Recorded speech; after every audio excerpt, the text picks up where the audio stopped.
अस्सलामुअलैकुम वरहमतुल्लाहि वबरकातुह। दोस्तों, मैं निशात अहमद आप तमाम साथियों का बहुत बहुत इस्तकबाल करता हूं, खैर मकदम करता हूं, वेलकम करता हूं आपके अपने ही यूट्यूब चैनल। और वीडियो को लाइक करके चैनल को सब्सक्राइब कर लीजिएगा, घंटी वाले आइकन को प्रेस कर कर नोटिफिकेशन को ऑल कर लीजिएगा। आज से साथियों हम लोग बीपीएससी टीआरई मकाबिर क्या है, कब्र की जमा है, कब्र की जमउल जमा है, जमा कब मकबरा की, या साथियों हस्बे बाला में से एक से जायद, हस्बे बाला में से कोई नहीं। देखिए, अब बहुत सारे लोग जो जल्दीबाजी में होंगे ना, वो मकाबिर को कब्र की जमा बोल देंगे। कब्र और मकाबिर दोनों में फर्क है ना साथियों। मकाबिर क्या होगा, 51 नंबर क्वेश्चन का क्या होगा, ध्यान दीजिएगा साथियों। मकाबिर जो है ये मकबरा की जमा है। किसकी जमा है? मकबरा की जमा। ऑप्शन नंबर सी वाला आपका राइट हो जाएगा। ठीक है, अगला क्वेश्चन आपके स्क्रीन पर है साथियों। बोहैरा क्या है? बोहैरा जे बहर की जमा है, इसमें तफजील है, बहर की इसमें तस्गीर है, और साथियों ये आपका क्या है? हस्बे बाला में से एक से जायद, हस्बे बाला में से कोई नहीं। बुहैरा क्या है जी? 52 नंबर क्वेश्चन का क्या होगा? बुहैरा, देखिए बहर के माने होते हैं समंदर, और उसी से साथियों बुहैरा बना है। और याद रखिएगा ये जो है ना, बहर के माने क्या होता है? बहर के माने समंदर, बहर के माने समंदर, और इसी का साथियों अरबी इसमें तस्गीर है बुहैरा, और बुहैरा बोलते हैं छोटे वाले इसको। ठीक है ना, तो ये बहर की क्या है? इसमें तस्गीर, यानी बुहैरा क्या है? इसमें मुसग्गर है। ठीक है, बहर के माने समंदर, तो साथियों बहर की ये इसमें तस्गीर है क्या? बुहैरा। ऑप्शन नंबर सी वाला आपका राइट हो जाएगा। अगला क्वेश्चन है, देख लीजिए, सिर्फ क्वेश्चन को देख लीजिए, बाकी घबराइए नहीं, हर चीज को पढ़ाऊंगा और इतने बेहतरीन ढंग से पढ़ा दूंगा कि आप बिल्कुल टेंशन ना लीजिएगा, ये सब क्वेश्चन आपसे हल हो जाएगा। हर शाख है शगुफाकारी, हर शाख है शगुफाकारी, समरा है कलम का हमद बारी।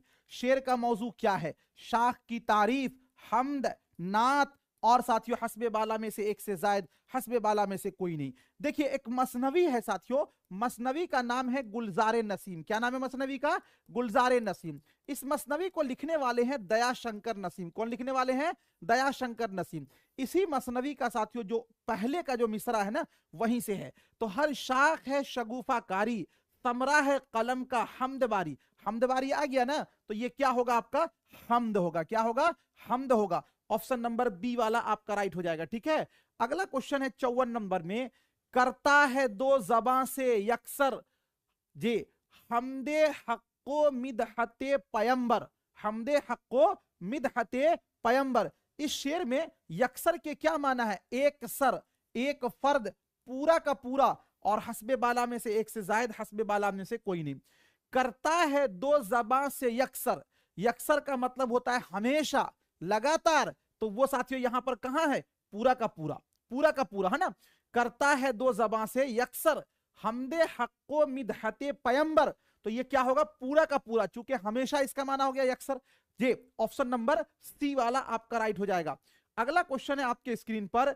जिन हुरूफ की मदद से बामाना जुमला बनते हैं उन्हें क्या कहते हैं? हरफे शर्त, हरफे तहसीन, हरफे तअस्सुफ, और हस्बे बाला में से एक से जायद, हस्बे बाला में से कोई नहीं। एक बात समझिएगा, हुरूफ का बयान जब हम आपको पढ़ाएंगे तो वहां पर इन सब चीजों को काफी डिटेल में साथियों में पढ़ा दूंगा, लेकिन याद रखिए हरफे शर्त क्या होता है? जैसे अगर, दो जुमला इसमें लगता है। हरफे तहसीन बोलते हैं कि खुशी के मौके पर जब कोई लफ्ज आपके जबान से निकलता है, जैसे सुभान अल्लाह, माशा अल्लाह, ये क्या हो गया आपका साथियों? हरफे तहसीन। और हरफे तअस्सुफ, अफसोस, उफ, हाय, जी, वाह हसरता, ये हरफे तासुफ हो गया। तो ये साथियों जो गम में के मौके पर निकले वो क्या होता है? हरफे तासुफ होता है। लेकिन हमसे वो नहीं पूछा गया। जिन हुरूफ की मदद से बामाना जुमला बनता है, देखिए बामाना जुमला यानी उस हुरूफ के जुड़ने से जुमला बामाना हो जाता है। तो साथियों वैसे हर्फ को बोलते हैं हुरूफे जार। क्या बोलते हैं? हुरूफे जार। हुरूफे जार में क्या क्या आता है साथियों? जैसे में, जैसे से, जैसे को, जैसे तक, जैसे पर, ये सब क्या है? हुरूफे जार में आता है। और ये है नहीं इसमें, तो इसीलिए इसका ऑप्शन क्या होगा? रा वाला, यानी कि इनमें से कोई नहीं। ऑप्शन नंबर ई वाला आपका राइट हो जाएगा। ठीक है, अगला क्वेश्चन साथियों, आसमान से बातें करना क्या मुराद है? आसमान से बातें करना, बहुत मगरूर होना, निहायत बुलंद होना, मोहमल और बेमाना बातें करना, हस्बे बाला में से एक से जायद, हस्बे बाला में से कोई नहीं। आसमान से बातें करना, आसमान से बातें करना, देखिए आसमान से बातें करना ये साथियों एक क्या है? तो ये आपका एक मुहावरा है। क्या है? ये है मुहावरा है। लेकिन इसका आपको क्या बताना है साथियों? बाबजी क्या मुराद होगा इसका? आसमान से बातें करना, ऐसे तो आसमान से बातें करने का एक माना यह भी है कि बहुत मगरूर होना, लेकिन साथियों डिक्शनरी के अंदर यह दिया हुआ है निहायत बुलंद होना। क्या होना? निहायत बुलंद होना। ठीक है ना, इसीलिए इसका आंसर यह होगा, ऑप्शन नंबर बी वाला होगा। आसमान से बातें करना साथियों निहायत बुलंद होना, ऑप्शन नंबर बी वाला आपका राइट हो जाएगा। ठीक है, डिक्शनरी में दिया हुआ है। जान में जान आना से क्या मुराद है? मुर्दे का जिंदा हो जाना, अपनी बात पर अड़ना, तसल्ली और इत्मीनान हो जाना, हस्बे बाला में से एक से जायद, हस्बे बाला में से कोई नहीं। देखिए क्या बोलते हैं, ये भी एक मुहावरा, चूंकि इसके आखिर में नून अली जबर ना लगा हुआ है, लेकिन क्या है कि कोई काम के लिए बहुत परेशान है, उसकी खुशखबरी आपको आ जाती है तो आपको इत्मीनान हो जाता है, उसी को बोलते हैं जान में जान आ जाना। तो जान में जान आना से क्या मुराद है? तसल्ली और इत्मीनान हो जाना। ठीक है, ऑप्शन नंबर सी वाला आपका राइट हो जाएगा। उसके बाद साथियों अगला क्वेश्चन आपके स्क्रीन पर है, मुझसे मेरे गुनाह का हिसाब ऐ खुदा न मांग। ऐ खुदा यहां पर क्या होगा? हरफ तअस्सुफ, हरफ इस्तिफाम, हरफ निदा, हस्बे बाला में से एक से जायद, हस्बे बाला में से कोई नहीं। मैंने आपको पढ़ाया था कि हुरूफ निदा क्या है? या है, या फिर ए है ना, या फिर ओ है ना, ये सब क्या है? हरफे निदा है। तो साथियों मुझसे मेरे गुनाह का हिसाब ऐ खुदा न मांग, यहां पर ऐ खुदा क्या है? तो ये साथियों हरफे निदा होगा, ऑप्शन नंबर सी वाला आपका राइट हो जाएगा। अगला क्वेश्चन आपके स्क्रीन पर है, शब के मुतरादिफ की निशानदेही कीजिए। लैल, रात और कमर, और उसके बाद हस्बे बाला में से एक से जायद, हस्बे बाला में से कोई नहीं। शब के मुतरादिफ की क्या करना है आपको? निशानदेही करना। देखिए मुतरादिफ का मतलब होता है पर्यायवाची, और शब का माना क्या होता है साथियों? शब के माने होते हैं रात। तो देखिए लैल के माने भी क्या होते हैं? रात होते हैं। तो शब का मुतरादिफ लैल भी है, शब का मुतरादिफ रात भी है। तो जब दो ऑप्शन हो गया ज्यादा, तो अब हो जाएगा आपका इसका ऑप्शन नंबर डी हो जाएगा, यानी हस्बे बाला में से एक से जायद हो गया। ठीक है, जब दो ऑप्शन मिल जाए तो डायरेक्ट डी की तरफ चले आइए, तीसरे की तरफ जाने की कोई जरूरत नहीं है। अगला क्वेश्चन है, जुमले में अगर फेल का फाइल मालूम हो तो उसे क्या कहेंगे? फेल का फाइल मालूम हो तो फेले लाजिम कहेंगे, फेले नाकिस कहेंगे, फेले मारूफ कहेंगे, हस्बे बाला में से एक से जायद, हस्बे बाला में से कोई नहीं। इस क्वेश्चन को समझ लीजिए। देखिए एक होता है साथियों फाइल, फाइल बोलते हैं काम करने वाले को, फेल बोलते हैं काम को, और मफूल जिसके ऊपर काम किया जाए। जैसे ध्यान दीजिएगा, हम साथियों एक चीज ये बोले, जैद ने अकरम को मारा। ध्यान दीजिएगा, एक ही मिसाल में बार बार बताता हूं ताकि आपको याद हो जाए। जैद ने अकरम को मारा, अगर इसमें हम पूछें कि आपको फाइल कौन है, तो आप कहिएगा जैद क्या है? आपका फाइल है। अच्छा, अकरम जिसको मार लगी है वो क्या है? आपका मफऊल है। और मारा क्या है आपका? तो वो कहिएगा आपका फेल है। ठीक है, लेकिन हम एक जुमला और लिखते हैं, वो जुमला लिखते हैं साथियों, जैद मारा गया। जैद मारा गया। अब अगर इसमें कोई आपसे पूछे कि बताओ बाबू फाइल कौन होगा, तो आप क्या कहिएगा? जैद मारा गया, जैद के ऊपर काम हुआ है, जैद पिटाया है भाई साहब। तो जैद जो है ना यहां पर क्या होगा? ये आपका मफरूल है, ये फाइल नहीं है, ये आपका क्या है? मफरूल है। मारा गया ये आपका क्या है साथियों? फेल है। और इसका फाइल कहां है भाई? तो इसका फाइल पता नहीं है। फाइल कहां है? पता नहीं है। अब याद रखिए, पहले जुमला के अंदर जैद ने अकरम को मारा, इसका फाइल पता है। तो जिस फेल का फाइल पता हो उस फेल को बोलते हैं फेले मारूफ। क्या बोलते हैं? फेले मारूफ। और जिस फेल का फाइल पता ना हो उस फेल को क्या बोलते हैं? फेले मजहूल। क्या बोलते हैं? फेले मजहूल। तो अब यहां पर हमको पूछा गया, जुमले में अगर फेल का फाइल मालूम हो तो उसे क्या कहेंगे? फेले मारूफ कहेंगे। क्या कहेंगे? फेले मारूफ कहेंगे। ऑप्शन नंबर सी वाला आपका राइट हो जाएगा। ठीक है, अगला क्वेश्चन है, दो या दो से जायद अल्फाज माना एक दूसरे से करीब हों तो उन्हें इस्तिलाह में क्या कहते हैं? मुतहारिब कहते हैं, मुतकारिब कहते हैं, मुतरादिफ कहते हैं, हस्बे बाला में से एक से जायद, हस्बे बाला में से कोई नहीं।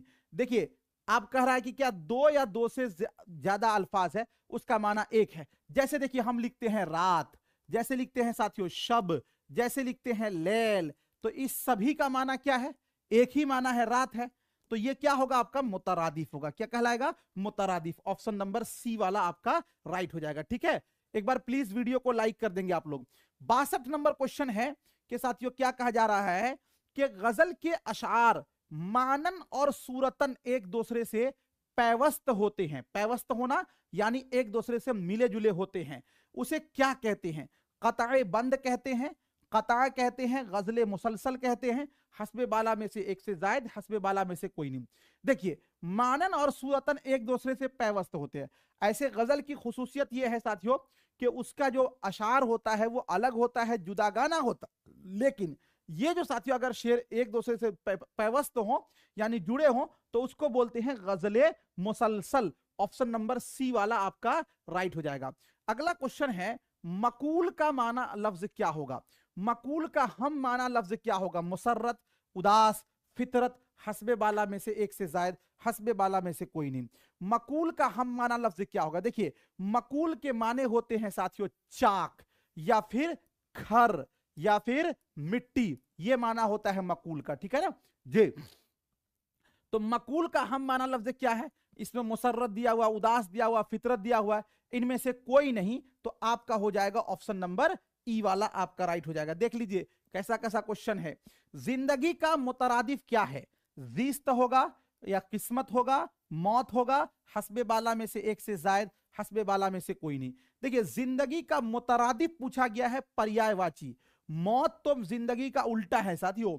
जीस्त के माने भी क्या होते हैं? जिंदगी का माना होता है। जीस्त का माना जिंदगी, तो ऑप्शन नंबर ए वाला आपका राइट हो जाएगा 64 नंबर का। अगला क्वेश्चन है 65 नंबर में, ऐब का मुतरादिफ क्या है? हुनर होगा, हुस्न होगा, हिकमत होगा, और हस्बे बाला में से एक से जायद, और हस्बे बाला में से कोई नहीं। ऐब का मतलब यानी किसी के अंदर कोई कमी है, उसी को ना ऐब बोलते हैं। तो हुनर तो साथियों अच्छाई को बोलेंगे ना, हुस्न तो खूबसूरती को बोलेंगे ना, हिकमत भी एक तरह का अच्छाई है। ऐब का मुतरादिफ होता है किसी के अंदर कोई कमी है ना, तो वो चीज है ही नहीं है इसमें, तो आपका हो जाएगा ऑप्शन नंबर ई वाला राइट हो जाएगा, यानी इनमें से कोई नहीं। ठीक है, अगला क्वेश्चन है साथियों 66 नंबर में, रास गोई की जिद क्या है? रास गोई की जिद, सुलह जोई, दरोग गोई, नेकी, हस्बे बाला में से एक से जायद, हस्बे बाला में से कोई नहीं। देखिए रास गोई का माना होता है साथियों सच बोलना। क्या माना? सच बोलना। और दरोग के माने होते हैं साथियों झूठ, और गोई साथियों बोलना, यानी इसका माना हो गया झूठ बोलना। क्या माना हो गया? झूठ बोलना।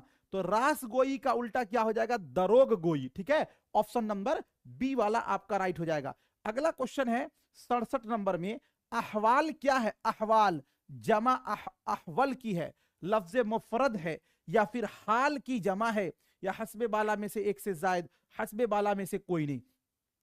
अहवाल क्या है जे? अहवाल क्या है साथियों? 67 नंबर क्वेश्चन। प्लीज एक बार वीडियो को साथियों लाइक कर दे ताकि आप लोगों की संख्या ज्यादा से ज्यादा हो जाए। अहवाल क्या है? अहवाल जी, ध्यान दीजिएगा साथियों, अहवाल जो है ना ये क्या है? हाल की जमा। नहीं पूछते हैं कि अरे जी अहवाल अपना आप जिक्र करते चले। ऑप्शन नंबर सी वाला आपका राइट हो जाएगा। अगला है साथियों आपके स्क्रीन पर कहा जा रहा है, कमर का हम माना लफ्ज क्या है? महताब होगा, मेहर होगा, शम्स होगा, हस्बे बाला में से एक से जायद, हस्बे बाला में से कोई नहीं। कमर का साथियों हम माना लफ्ज क्या होगा? कमर का हम माना लफ्ज आपको बताना है। जी बताइए कमर का हम माना लफ्ज क्या होगा? देखिए कमर के माने क्या होते हैं साथियों? तो कमर के माने होते हैं साथियों चांद। कमर माने चांद, ठीक है ना। और महताब माने इसका माना भी चांद होता है, लेकिन शम्स के माने क्या होता है साथियों? सूरज। तो कमर का हम माना क्या होगा? महताब। ऑप्शन नंबर ए वाला आपका राइट हो जाएगा। क्लियर? चलिए अगला क्वेश्चन आपके स्क्रीन पर है, जरबुल मसल की दूसरी इस्तेलाह क्या है? जरबुल मसल जिसको कि हिंदी में लोकुक्तियां बोलते हैं, उसी को जरबुल मसल बोलते हैं। इसको साथियों उर्दू में क्या बोलते हैं? मुहावरा बोलते हैं, कहावत बोलते हैं, रोजमर्रा बोलते हैं, हस्बे बाला में से एक से जायद, हस्बे बाला में से कोई नहीं। देखिए जरबुल मसल की जमा है साथियों जरबुल अमसाल। क्या है? जरबुल अमसाल। और जरबुल अमसाल को साथियों उर्दू में क्या बोलते हैं? कहावत। क्या बोलते हैं? कहावत। जैसे आपने सुना होगा ना, नाच न जाने आंगन टेढ़ा, एक अनार 100 बीमार, ये सब क्या है? कहावत है। तो जरबुल मसल को साथियों उर्दू में क्या बोलते हैं? कहावत बोलते हैं। मुहावरा को मुहावरा ही बोला जाता है। मुहावरा की अलामत यह है कि आखिर में नून अलिफ जबर ना लगा होना, है ना, 9 2 11 होना। जी, ये क्या है? आपका मुहावरा है। ये आपका जरबुल मसल साथियों, नाचना जाने आंगन टेढ़ा। अगला क्वेश्चन है, रुबाई शायरी की एक सिन्फ है, इसमें 4 मिसरे होते हैं, इसका कौन सा मिसरा सबसे जानदार और रुबाई की रूह समझा जाता है? पहला मिसरा, तीसरा मिसरा, चौथा मिसरा, हस्बे बाला में से एक से जायद, हस्बे बाला में से कोई नहीं। देखिए, रुबाई के अंदर साथियों 4 मिसरा होता है। यह आपका हो गया पहला मिसरा, यह आपका हो गया दूसरा मिसरा, यह आपका हो गया तीसरा मिसरा, यह आपका हो गया चौथा मिसरा, है ना। ये 4 मिसरा हो गया रुबाई का। तो रुबाई के अंदर जो साथियों 4 मिसरा होता है, यहां पर आप ध्यान दीजिएगा, एक चीज और आप समझ लीजिए तब इसका आंसर दीजिएगा। पहला मिसरा भी साथियों क्या होता है? इसके अंदर भी काफिया होता है और इसमें के अंदर भी रदीफ होता है। काफिया रदीफ तो आप लोग जानते हैं ना। दूसरा मिसरा जो है साथियों, इसके अंदर भी काफिया पाया जाएगा और इसके अंदर भी रदीफ पाया जाएगा। और तीसरा मिसरा में नौ काफिया होगा, नौ रदीफ होगा। चौथा मिसरा के अंदर भी साथियों क्या होगा? काफिया होगा प्लस में रदीफ होगा। ठीक है, एक चीज तो यह समझ में आया कि रुबाई के पहले मिसरा, दूसरा मिसरा, चौथा मिसरा में हम काफिया और हम रदीफ होता है। तीसरा मिसरा हम काफिया हम रदीफ नहीं होता है। एक चीज ये समझ में आ गया। रुबाई में 4 मिसरे होते हैं। रुबाई का सबसे जो अहम मिसरा, यानी जो रुबाई का रूह कहलाता है, वो साथियों क्या होता है? चौथा मिसरा। पूरे रुबाई का खुलासा, जैसे आगे आगे आप पढ़िएगा, आपको पूछा जाएगा कि कसीदा का सबसे अहम जुज क्या है, तो कसीदा का सबसे अहम जुज है मदह। ये तीसरे नंबर पे आता है, कसीदा के 5 अरकान। तो उसी तरह साथियों रुबाई का सबसे अहम जो मिसरा होता है, वो आपका चौथा मिसरा होता है। चौथा मिसरा जो पूरे रुबाई का खुलासा होता है। तो अब यहां पे हमको पूछा गया कि इसमें 4 मिसरे होते हैं, इसका कौन सा मिसरा सबसे जानदार और रुबाई की रूह समझा जाता है? तो वो साथियों चौथा मिसरा, ऑप्शन नंबर जो है सी वाला आपका राइट हो जाएगा। उस क्लास को आपको छोड़ना नहीं है। ठीक है, थैंक यू सो मच। बहुत बहुत साथियों आप तमाम लोगों का शुक्रिया। दिल से तैयारी कीजिए, जी जान लगा के तैयारी कीजिए, और तभी कामयाबी आपको साथियों कदम चूमेगी। थैंक यू सो मच, बहुत बहुत शुक्रिया।